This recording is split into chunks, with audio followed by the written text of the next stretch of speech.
a lot of policies are made, not just in India but many other parts of the world, to provide incentives for investors.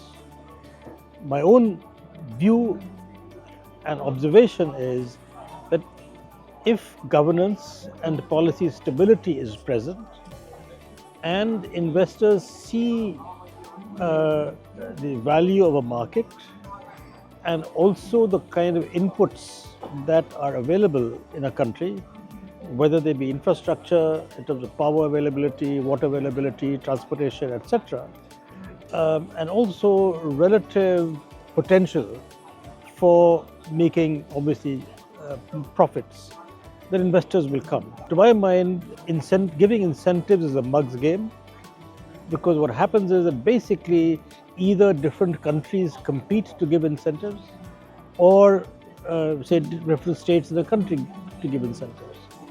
And essentially the industries or companies that would want to invest in the country or in a state would come anyway.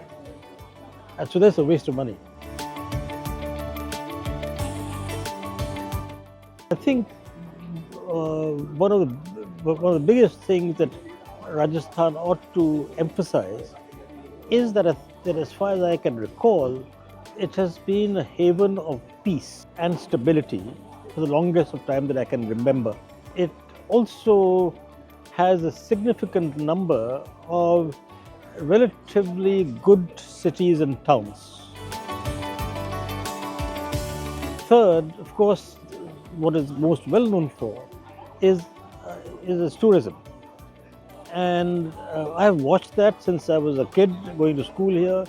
There's almost nothing in terms of tourism infrastructure.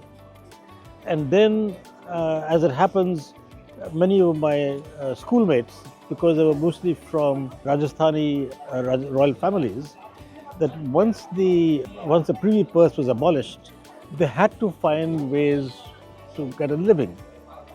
And so that necessity has resulted in so many lovely locations, havelis, houses, etc. for hospitality, from large hotels to small havelis to small hotels, etc.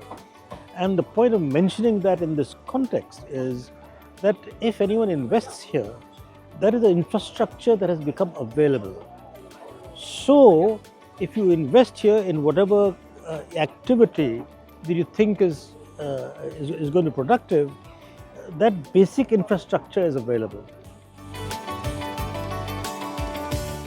I think there's a huge potential for investment in other tourism activities, like restaurants of different kinds at all different price levels. Also other tourism activities, entertainment, so guides. So there's a huge amount of activity. So I'm not saying only tourism for Rajasthan, but what I am saying is that because the facilities tourism have improved tremendously, it's much easier for people to invest here. And of course, there's a huge quarrying activity here, stone extraction, marble extraction. There's a huge possibility, instead of just extraction, doing things to what comes out, doing much more value added, what say Italians do Italian marble and stuff.